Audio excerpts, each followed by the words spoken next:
Você sabe o que são padrões? Claro, pesos, medidas. É o uso dos padrões para o comércio. Nasceu há muito tempo. O psicólogo busca padrões de comportamento. O sociólogo, o antropólogo, olha para a sociedade e vê os padrões da cultura. E o matemático, principalmente quando faz geometria, ele estabelece padrões. E ele enxerga uma estética nesses padrões. E a pintura, a escultura, a poesia, nada mais são do que padrões sendo desenvolvidos, observados para nos apresentar a natureza aos olhos do matemático e do artista, todos analisando padrões.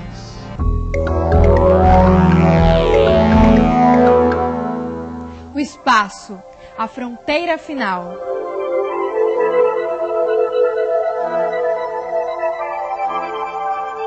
Imagine-se nu, sem nenhum dos recursos da tecnologia, sem luz elétrica ou mesmo sem o conhecimento do fogo, em meio a selvas fechadas ou caminhando ao sol escaldante das savanas, exposto ao frio intenso da noite, aos animais ferozes e à violência das tempestades. Foi assim que os primeiros seres humanos tiveram que encarar o mundo, observar a natureza e aprender com ela. Essa tem sido, desde o início, a regra básica de sobrevivência para a espécie humana. Observando a natureza, o homem percebeu duas forças aparentemente antagônicas, inconciliáveis, presentes em tudo o que existe, até mesmo dentro dele: a ordem e o caos. Em algum momento desse obscuro começo, o homem concluiu que dias e noites, estações, movimentos nos ares e nas águas, ciclos de vida de plantas e animais refletiam uma luta constante dessas duas forças. Observando atentamente a ordem na natureza, o homem descobriu um outro tipo de dualidade. Ao mesmo tempo em que cada elemento é único, apresenta pontos comuns com os demais, como se tudo o que existe tivesse saído de uma única matriz. Os temas se repetem e se combinam, em variedade e quantidade surpreendentes. Aqui nas cavernas, nossos antepassados desenhavam muitos animais. Você sabe por quê? Talvez desenhássemos os animais que nos amedrontavam. Talvez desenhássemos os animais que gostaríamos de caçar. Talvez desenhando, pudéssemos conhecê-los um pouco melhor. Afinal, desses animais não podíamos esquecer. Devíamos observá-los bastante para saber quando chegavam, por onde andavam e como agiam. De uns, precisávamos nos proteger. Dos outros, precisávamos para caçar.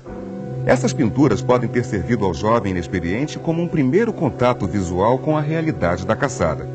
Era talvez um ritual de iniciação onde se poderia dominar o medo antes de viver o acontecimento em sua crua realidade.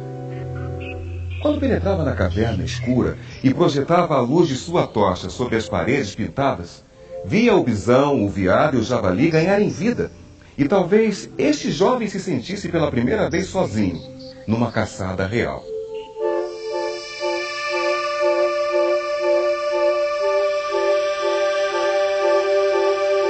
O homem talvez se tranquilizasse com a linha, com o traço nas paredes, com essa expressão primeiramente inanimada, mas que pouco a pouco ganha uma nova forma de vida altamente expressiva: o desenho. Descobre as igualdades, as regularidades, símbolos que ele escolhe para aplacar o seu sofrimento. As formas geométricas encontradas na natureza eram sinais misteriosos de uma ordem que a natureza insistia em expressar. Isso indicava que essa ordem talvez estivesse oculta e pudesse ser revelada. Esse homem admirava a beleza da harmonia em meio à desordem. Essa ideia de um caos, e do caos se faz a ordem, ordem e caos estão juntos, talvez, né? E encontrar essa ordem nesse caos que o pensamento humano busca sempre. E isso se faz não só percebendo regularidades visíveis, mas inclusive sistematizando uma coisa partir de um pensamento mais abstrato, né? Que não está diretamente colado no empírico, no real, naquele que você vê. Tem aí um significado que vai além e que cria padrões. Os padrões aparecem em função da própria técnica, né? Então, uma cesta simples como essa, a própria maneira de entrelaçar a palha vai estar criando um padrão de repetição, de oposição dessas linhas para essas, e que formam um jogo bonito, interessante, que muitas vezes a gente nem presta atenção nele, né?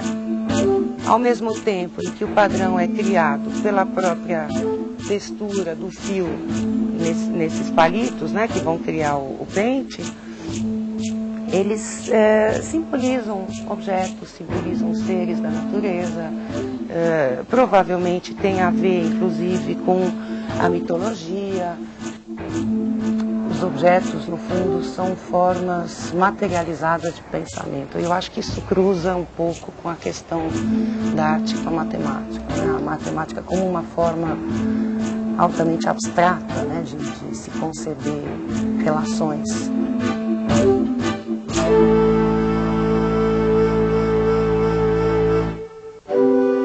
As padronagens em palha, feitas pelos índios em objetos utilitários ou mesmo no teto de suas ocas, servem ainda hoje como guias, seguros caminhos a serem trilhados durante os rituais praticados nas tribos. Em meio aos mistérios da iniciação espiritual, os índios mantêm sua atenção fixa na ordem criada pelos padrões geométricos.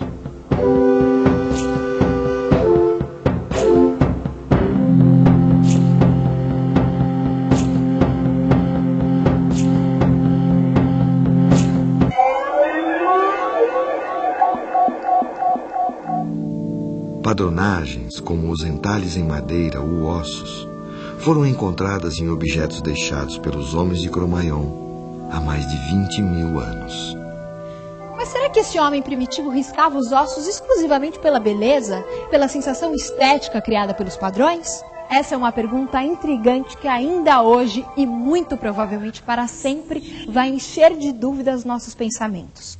Mas foi observando algumas particularidades desses entalhes que os arqueólogos levantaram a seguinte hipótese. Esse osso, talvez, pertenceu a um caçador que a cada vez que matava um animal, fazia uma marca. Para que ele não tivesse que contar todos os riscos, ele se acostumou a agrupá-los em grupos de 5, por exemplo. Assim, ele reconhecia mais facilmente as quantidades e criava, ao mesmo tempo, uma verdadeira anotação gráfica dos números. Nossos 10 algarismos formam um sistema numérico de base 10. Esse homem primitivo escolheu para o seu sistema a base 5, muito provavelmente maravilhado com o acessório que o acompanhava e o diferenciava dos outros animais, a sua mão. Esse homem primitivo via que sua mão o fazia diferente dos outros animais. Ele estava reconhecendo e admirando sua mão. Com a mão, ele podia pegar, mexer, transformar, podia, enfim, fazer.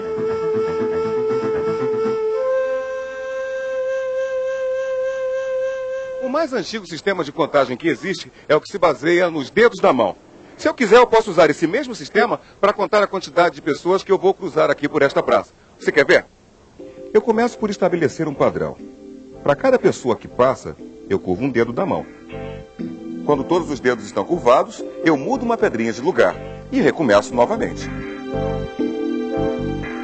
Digamos que eu contei as pessoas que passaram pela praça porque queira comprar passes de ônibus para elas e que o cobrador conhece esse mesmo sistema primitivo de contagem.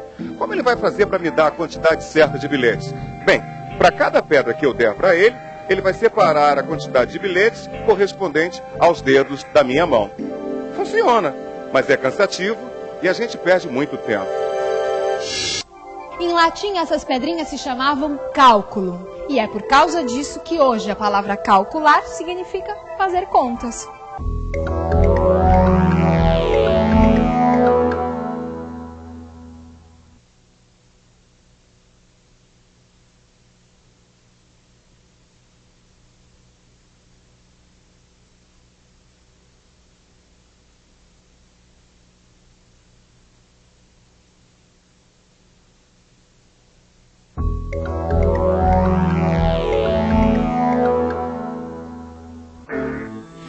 Contar e desenhar tornou possível ao homem reproduzir em seu mundo um pouco da ordem que ele percebia na natureza.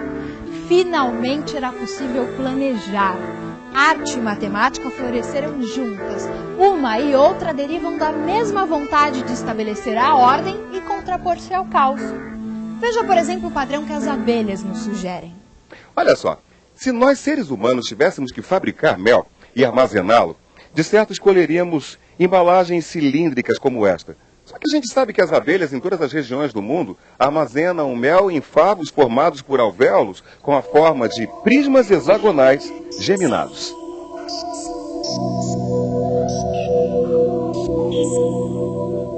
Os favos em forma de prisma geminado economizam espaço e matéria-prima, por causa das paredes em comum.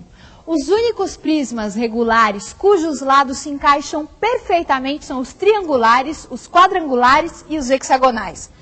Veja você mesmo porque as abelhas só utilizam o prisma com base hexagonal. Corte 3 tiras de cartolina do mesmo tamanho. Vamos supor que elas tenham 12 centímetros de comprimento por 6 de largura. Dobre os 12 centímetros da primeira tira em 3 lados iguais, de 4 centímetros. Os da segunda tira em 4 lados iguais, de 3 centímetros. E da última tira em 6 lados iguais, de 2 centímetros. Como as áreas laterais dos 3 prismas são iguais, porque as tiras de cartolina têm o mesmo tamanho, o prisma de maior volume será o que tiver o polígono de base com área maior. A base triangular tem 6,92 centímetros quadrados. A base quadrangular tem 9 centímetros quadrados. E pasmem, a base hexagonal tem área de 10,38. Mas a coisa não para por aí. Em vez de fechar o fundo dos alvéolos com um hexágono plano, as abelhas utilizam 3 losangos iguais, colocados inclinadamente em relação ao eixo radial do prisma. Graças a essa manobra, as abelhas aumentam o volume de cada alvéolo em 2%. Os gregos foram os primeiros a verificar e comprovar que triângulos, quadrados e hexágonos eram os únicos polígonos regulares que se complementam naturalmente no preenchimento de um plano. Os muçulmanos absorveram e ampliaram esse conceito.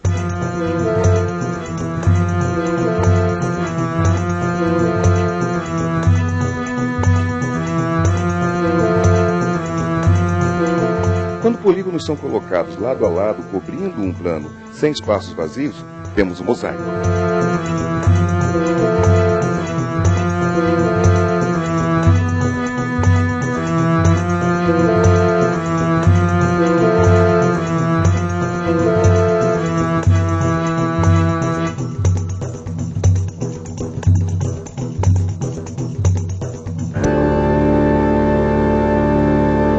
É possível construir mosaicos misturando diferentes tipos de polígonos regulares.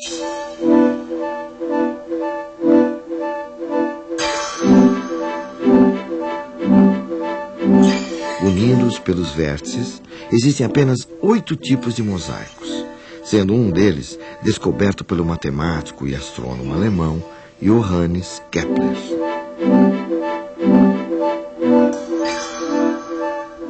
Os mouros eram mestres em preencher planos com figuras não regulares, mas nenhum jamais se iguala à surpreendente obra do pintor holandês Maurits Cornelius Escher.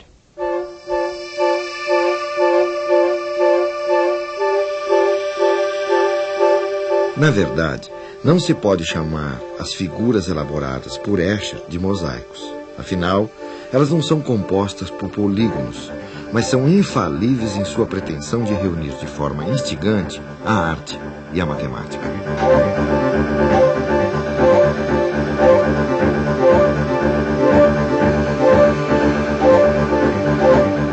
Escher, desde cedo, se interessou pela representação de temas rítmicos em superfícies planas.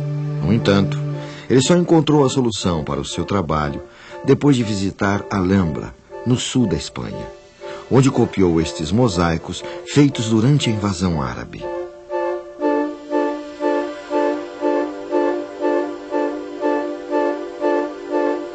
O padrão, o estilo Escher, é um padrão que nós encontramos em todos os lugares.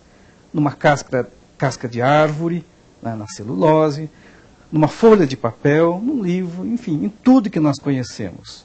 Então nós temos, a natureza realmente tem esse lado muito interessante, que é a repetição das formas, em escala macroscópica ou em escala microscópica. As imagens de moléculas geradas por computador são absolutamente artísticas. Elas traduzem exatamente o sentido dos trabalhos do Escher. Agora, por que falar do Escher em termos de ciência? É porque na ciência a repetição significa um padrão. Nós inferimos muitas conclusões justamente pelo comportamento repetitivo dos eventos. Toda essa sequência de padrões, na realidade, pode ser descrita matematicamente. E é a composição dessas formas, ou as equações matemáticas, que acabam regendo a maneira como as moléculas, as partículas na natureza se agrupam, formando tudo que nós conhecemos. E tal como a arte rupestre, que no princípio era apenas um trabalho de autoexpressão e acabou por satisfazer outras necessidades da comunidade, a obra de Escher vem servindo de referência para a busca de soluções em diferentes áreas. O Escher, ele era um artista que desenhava formas. De uma maneira ou de outra, ele não se interessava com a produção de um tecido, de um custo, minimizar um custo, mas ele se interessava em te fazer pensar como essas formas conseguiram se encaixar. Eu acho que ele tinha que ser um visualizador, uma pessoa que fecha os olhos e visualiza as coisas no local antes de desenhar. E isso tem a ver com, hoje, o encaixador que não usa o nosso programa, que usa a parte manual, que ele tem que fechar os olhos e saber como ele vai colocar as peças para fazer o encaixe.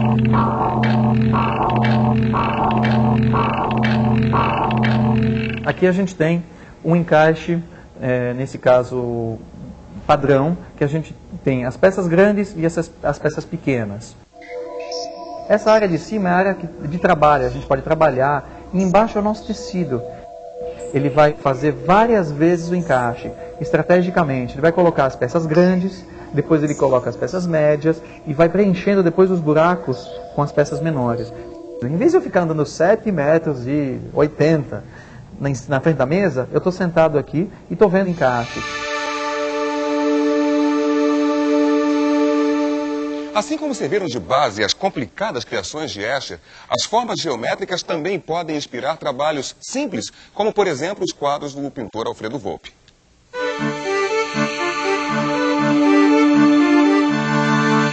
Retângulos são portas e janelas, triângulos são bandeirinhas.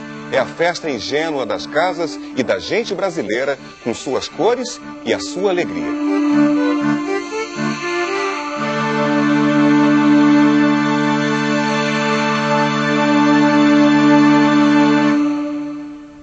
Agora, o que você me diz? É um quadro de Volpi?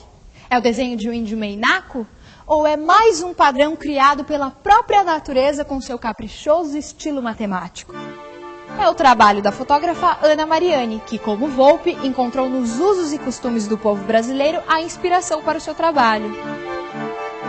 Comecei a fazer as fachadas quando eu fui conhecer o sertão.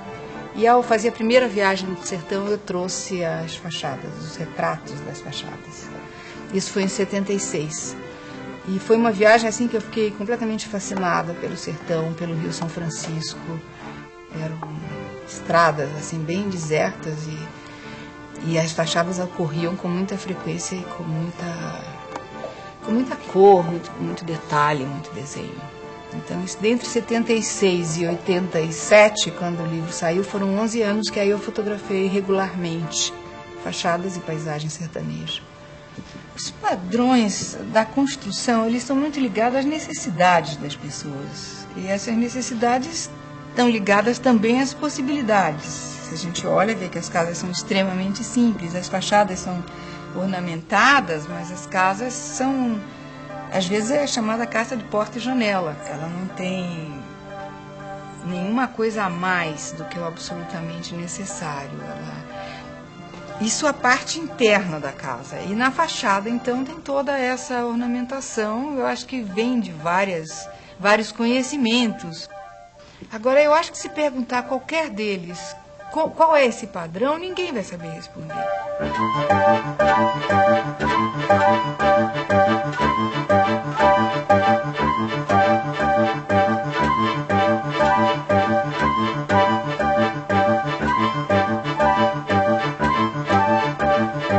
Do pouco se faz o muito, do simples o complexo, do aparentemente antagônico à integridade, das cavernas às megalópolis. O homem continua o mesmo observador atento da natureza, buscando compreender nas entrelinhas dos padrões artísticos e matemáticos as delicadas relações que determinam o equilíbrio entre a ordem e o caos.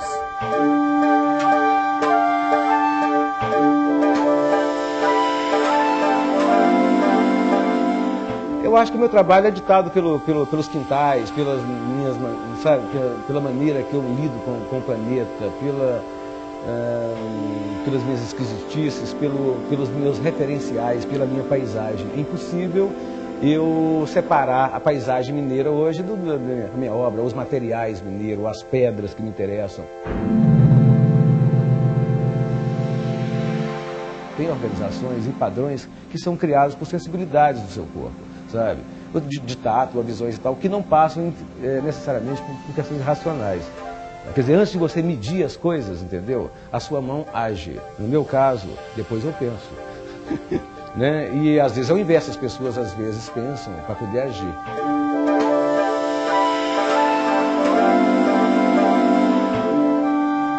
Agora, sem dúvida, eu faço arte para organizar o meu caos, para tapar um buraco na minha alma incomensurável, do tamanho do universo. Quer dizer assim, essa questão da fragilidade, sabe, é que faz você criar um padrão, sem dúvida nenhuma, que organize razoavelmente esse caos, que seja paliativo, como um remédio, tá?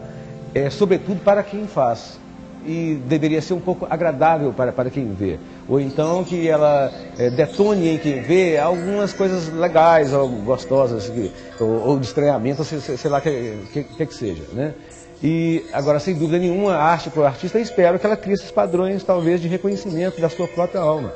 Porque senão você se perde inteiramente. Eu acho que tem todo sentido.